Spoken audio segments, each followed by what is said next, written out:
성경 말씀 에스라서 3장 4절에서 7절의 말씀입니다. 주여 감사합니다. 에스라서 3장 4절에서 7절 말씀 같이 읽습니다. 기록된 규례대로 초막절을 지켜 번제를 매일 정수대로 날마다 드리고 그 후에는 항상 드리는 번제와 초하루와 여호와의 모든 거룩한 절기의 번제와 사람이 여호와께 기쁘게 드리는 예물을 드리되 일곱째 달 초하루부터 비로소 여호와께서 번제를 드렸으나 그때 여호와의 성전지대는 미처 놓지 못한지라. 이에 석수와 목수에게 돈을 주고 또 시돈 사람과 두도 사람에게 먹을 것과 마실 것과 기름을 주고 바사왕 호레스의 명령대로 백향목을 레바논에서 욥바 해변까지 운송하게 하였더라. 아멘. 에스라서 3장 계속해서 보실 때에 어제 우리가 나누었던 3장 1절에서 7절 말씀 가운데서 또 4절부터 7절 말씀을 잠시 나누도록 하시겠습니다. 지금 본문의 상황이 이스라엘 백성들이 이제 고국에 돌아왔지만은 고국은 황폐해야 돼 있고 어떤 이제 누구도 보호해 줄 수 없는 현실적인 참남함 앞에 이스라엘 백성들이 결국은 각자 이제 살아남아야 되겠다 해서 각자 흩어져서 살다가 제사장과 지도자의 그 명과 말씀에 순종해서 일제히 모여들었다. 그러니까 그들의 회복은 함께 모여서 함께 예배하고 일하는 데서부터 모든 것이 시작되었다. 흩어져 있던 자들이 함께 모였다. 그러면서 하나님의 성령이 최초로 이 땅에 임할 때도 교회 공동체 함께 모인 곳에 임했다라는 것. 여러분 반대로 생각해 보면은 어느 시대나 말씀에 100% 순종하는 자가 있는가 하면은 50% 순종하는 자가 있을 것이고 전혀 순종하지 않는 자도 있을 것입니다. 그죠? 그러니까 이곳을 떠나지 말고 모이라 했을 때에 모였던 사람이 120명이었다라고 사도행전은 기록은 하고 있지만은 그러나 모이지 아니했던 사람들도 많았을 거란 말입니다. 그죠? 그 말씀에 순종하지 않고 그냥 흩어져 있는 사람들, 각자 자기 길을 간 사람들도 분명히 많았을 거란 말입니다. 결과적으로 어떻게 되었습니까? 각자 흩어져 있는 사람에게는 성령이 임하지를 않았습니다. 결국에는 하나님 말씀에 순종해서 모여서 있는 그들에게 하나님의 성령이 임했다라는 겁니다. 항상 여러분 결국은 모였다라는 그것보다도 근원적으로 그들이 하나님의 말씀에 순종해서 그 말씀에 순종해서 모였을 때 오늘도 마찬가지죠. 교회 공동체 모인다고 해서 무조건 성령이 임하는 것이 아니라 그들이 누구의 이름으로? 예수 이름으로 모이고 그들이 모여서 순종하고 그리고 예배 드릴 때에 바로 그 공동체에 하나님의 성령이 임한다라는 거. 그리고 동시에 그들은 모여서 뭘 했다 했습니까? 예배 드렸다 했죠. 그죠? 그러니까 모이는 것이 회복되어지고 예배 드리는 것이 회복되어질 때에 그들이 가지고 있는 두려움이 변하여서 희망이 되어졌다. 여기다가 한 가지 더 추가하는 것이 오늘 본문입니다. 오늘 본문 7절에 4절에 보시면은 기록된 규례대로 초막절을 지켜 번제를 매일 정수대로 날마다 드리라 했습니다. 절기가 회복되었다라는 겁니다. 절기가 회복되었다. 자, 절기가 회복되었다는 말은 무슨 말이냐 하면은 초막절이 되었든 아니면은 그것이 뭐 다른 이제 절기가 되었든 간에 이 절기가 회복되었다는 말은 감사가 회복되었다라는 겁니다. 왜냐하면 성경에 나오는 모든 절기는 그 전제가 뭐냐니까, 의미가 뭐냐니까 감사 정신입니다. 하나님께 우리가 365일을 감사하지만은 특별히 1년에 몇 차례를 구별해가지고 잃어버린 감사를 회복하고 여기까지 인도하신 하나님, 그러니까 여기까지 내가 온 것이 아니라 내가 이룬 것이 아니라 그 모든 발자취 속에 하나님의 섭리가 있었다라는 것을 우리가 고백하자라는 정신 속에서 세워져 있는 절기가 성경에 나오는 모든 절기입니다. 여러분 그러면은 우리가 1년을 시작하면은 다가오는 절기가 큰 절기가 뭡니까? 4월 달에 있는 봄에 있는 무슨 절기가 있습니까? 부활절. 그죠? 그리고 여름이 들어갈 때에 우리에게 다가오는 절기가 뭡니까? 맥주 감사절. 어떤 분들은 발음이 안 되면은 맥주 감사절 이런 식으로 발음하는 분들 많습니다. 어떤 교회는 장로님들이 이 발음이 안 돼서 기도하다가 회중 기도하다가 맥주 감사절을 허락하신 하나님 감사합니다. 그럼 사람들이 웃으면 뭐 때문에 웃는지도 모른다잖아요. 그죠? 자, 맥주 감사절. 그리고 가을이 되어지면 뭐가 다가옵니까? 추수 감사절. 그러면서 겨울이 오면은 무슨 감사절? 성탄절. 자, 다 어떻습니까? 주기적으로 돌고 있죠? 계절별로 돌고 있단 말입니다. 계절마다 특징이 있겠죠? 그죠? 그런 계절마다 특징, 분기별로 3개월, 가량 단위적으로 돌면서 계속해서 뭘 잊지 말라는 겁니까? 하나님께 감사하는 것을 잊지 말라라는 겁니다. 특히 이 맥주 감사, 오늘 초막절을 지키라 했을 때 이 초막절은 오늘날에 와서 어떻게 보면은 추수감사절의 기원이라 이렇게 할 수 있습니다. 추수감사절의 기원이 어떻게 됩니까? 1860년에 20년입니까? 60년이네. 그때 이제 미국인들이 청교도인들이 영국에서 하나님을 잘 믿기 위해서 하나님께 예배를 드리는 자유를 가지기 위해서 메이플라워라는 배를 타고 대서양을 건넙니다. 대서양.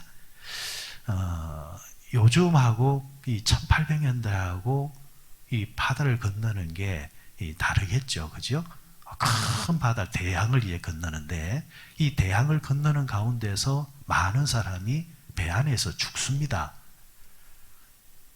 배 안에서 죽고 결국에는 100명 조금 넘는 사람들이 이제 미국 이제 지금의 신대륙에 이제 도착을 하는데 환영해 주는 사람이 누가 있습니까? 받아주는 사람이 누가 있습니까? 오기는 왔지만은 고생을 한단 말입니다. 그런 이제 고생하는 가운데서도 또 많은 사람들이 죽어나갑니다. 추위에 죽어나가고 배고픔에 죽어나가고 질병에 죽어나가고. 하지만은 1년이 지났을 때에 그 땅에서 씨를 뿌려서 작은 추수가 얻어졌을 때에 그들이 취한 것은 왜 우리 여기까지 왔느냐? 이렇게까지 왜 우리가 고생해야 되느냐? 불평하고 원망하는 것이 아니라 고생 속에서 얻어진 작은 추수 앞에서도 감사하는 그런 자세를 가집니다. 그러면서 그들은 그런 이제 자세를 가지면서 추수 감사절을 처음 지키게 되는데 그 뒤에 링컨 대통령이 올라서면서 추수 감사절을 미국의 국경일로 정하게 되어지고 지금까지도 미국 사람들이 지키는 가장 큰 국경일이 어떤 국경일이냐? 추수감사절입니다. 그러니까 미국은 성경 정신 위에 세워진 나라라는 거죠. 우리는 무슨 절기가 가장 큽니까? 설날과 추석 이러잖아요. 그죠? 추석이지만은 그러나 미국 사람들은 추수감사절입니다. 그래서 1년에서 가장 많은 돈이 도는 날이 언제냐? 추수감사절입니다. 11월 둘째 주 목요일이 미국 사람들이 지키는 추수감사절이고 그리고 금요일 같은 경우는 이제 캐나다 사람들이 지키는 또 추수감사절 이런 식으로 조금 날짜가 조금 다르지만은 그런데 이 사람들이 이제 추수감사절을 지키게 되어지면은 가장 많은 상품과 물건들이 팔려나갑니다. 이런 말이 있습니다. 추수감사절 이러면은 블랙 잉크라는 단어가 사용됩니다. 블랙 잉크가 뭐냐면은 장부에 쓰여진 흑자가 기록되어지는 그 날짜. 그러니까 장부에 검은색의 잉크로 이제 뭘 쓴다는 겁니까? 흑자. 그러니까 지금까지는 장사가 안 되다가도 지금까지는 적자가 나다가도 추수감사절만 왔다 하면은 뭐가 되느냐니까 흑자로 돌아선다는 겁니다. 그래 미국 사람들은 이 블랙데이라 해가지고 추수감사절이 딱 시작되어지면은 그때부터 세일이 들어가고 많은 이제 물건들이 오고 가는 호황기를 누리게 됩니다. 그 배경에 뭐가 있느냐? 하나님이 우리에게 주신 은혜를 우리가 서로 나누면서 살자 하면서 물건을 사고 물건을 나누고 그리고 선물을 하고 이런 분위기가 미국 전역에 퍼져 있다는 거죠. 제가 드리는 말은 그 정신이 중요하다는 겁니다. 그 배경이 중요하다는 겁니다. 1년을 우리가 살아왔다 할지라도 이 날을 기점으로 해서 우리가 뭘 회복하자는 겁니까? 감사를 회복하자는 겁니다. 이스라엘 사람들이 광야 생활을 하면서 고생했지만은 그러나 지나고 나니까 그 광야 생활도 누가 지켜주셨다? 하나님이 지켜주셨다. 그것을 잊지 말자. 그들은 초막절 절기를 지킵니다. 그들이 광야 생활을 했지만은 하나님이 광야에서도 그들에게 포도를 먹여주셨고 올리브 기름을 주셔서 하나님께서 먹여주셨다. 잊지 말자. 가나안 땅에 들어왔습니다. 가나안 땅에 들어왔을 때도 그들이 정착해서 농사를 지었습니다. 농사를 지었을 때 그들의 손에 쥐어지는 올리브와 포도를 손에 쥐면서 그 옛날 우리 조상들에게 먹이시고 입히셨던 하나님께서 오늘 이 시간에도 우리를 먹이시고 입히시는 하나님, 변함없이 쓰시는 하나님을 우리가 잊지 말자. 그 은혜에 감사하자 하면서 그들은 초막절을 지켰고 지금도 이스라엘 사람들은 초막절기가 딱 되어지면은 자식들을 데리고 의도적으로 한적한 곳에 초막을 짓고 절기 교육을 시켜줍니다. 그것이 되지 아니하면은 집 앞에 앞마당에 초막을 지어놓고 아이와 함께 초막에서 잠을 자면서 일주일의 시간을 보내면서 이 초막절의 절기가 어떤 것인가에 대해서 가르쳐 줍니다. 저는 이 부분이 유대인들의 가장 강력한 힘이라 생각합니다. 지난번에도 몇 번 말씀드렸지만은 유대인들은 세대 간의 갈등이 없다고 하거든요. 세대 차이가 없다고 하거든요. 아버지는 몰라서 그렇습니다. 지금 이 시대가 어떤 시대인데요? 라는 식의 우리의 그런 문화가 그들에게는 없다고 하거든요. 왜냐하면 어릴 때부터 저들은 절기나 이 초막절을 중심으로 부모와 자식이 초막에 들어가서 성경의 정신을 나누고 가르치고 배우다 보니까 성경의 정신에 무슨 세대 차이가 있고 예전의 말씀과 지금의 말씀이 무슨 차이가 있습니까? 똑같단 말이죠. 똑같은 그 말씀 앞에 부모와 자식이 함께 하니까 세대 차이를 찾을 수 없다라는 것. 마찬가지인 것 같아요.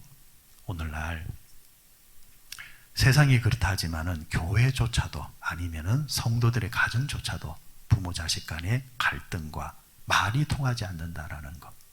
이거는 해결할 수 있는 건 하나밖에 없습니다. 예수만 섬기는 우리 집 찬송처럼 같이 하나님의 말씀을 보고 같이 하나님께 기도하고 같은 말씀을 받으면 아무 문제가 없습니다.